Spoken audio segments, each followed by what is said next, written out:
Depending on when you consider their breakout moment, Bono and the rest of U2 have been global rock stars for decades now. It seems that over the years, Bono has built up quite the alcohol tolerance, and even as he nears 60 years old, he can still outdrink Noel Gallagher so hard that Gallagher tried to make a run for it and leave his tour with U2. Gallagher had a string of opening dates on U2's The Joshua Tree Anniversary Tour this year, and said on the Absolute Radio breakfast show via NME that the hangovers were brutal.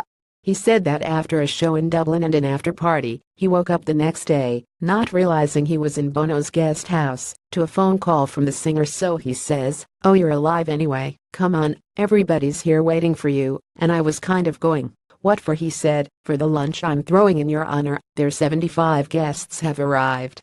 I said, "I've only just got out of bed." He said, "Look, the President of Ireland's just arrived, and you're sitting next to him, so hurry up."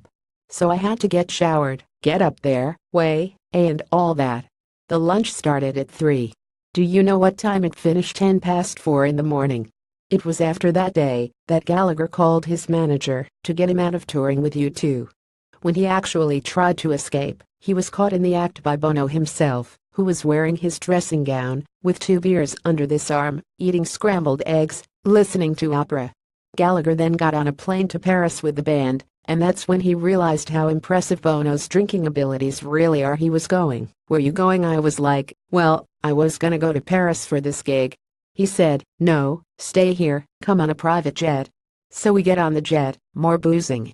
This is the part of the story that kills me. More boozing, we land in Paris. He says, "Look, when the jet lands, I've got to go off and do this thing, so I'll see you at the hotel." I'm like, great, thinking once he's out of sight I'm going straight to rehab. This is too much for me. So he goes off. I get to the hotel. It takes me 20 minutes to find the remote control for the telly, another 10 minutes to order a club sandwich, with some guy who's clearly neither French nor English on the other end of the phone. And as I was kind of sitting down, I put on the telly, and I'm flicking through, and there's Bono doing a live press conference with the Prime Minister of France about Africa. And I know what we've been up to the previous 3 days, and I'm going, he's not real, man. And the next night we do the gig in Paris. I'm sweating pure lager, and he gets up and sings like a 24-year-old.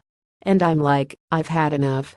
Gallagher should have seen this coming. Honestly, he and Bono have been drinking buddies before, and he said in 2015, "But Bono, he is really fing brilliant company. I've been drinking with him, and I've been leaving a bar at 6 in the morning, and he's on the bar singing opera. And he's got a fing gig the following night with 70,000 people. And I'm being escorted out like James Brown, fing pissed." Watch Gallagher tell the wild story above.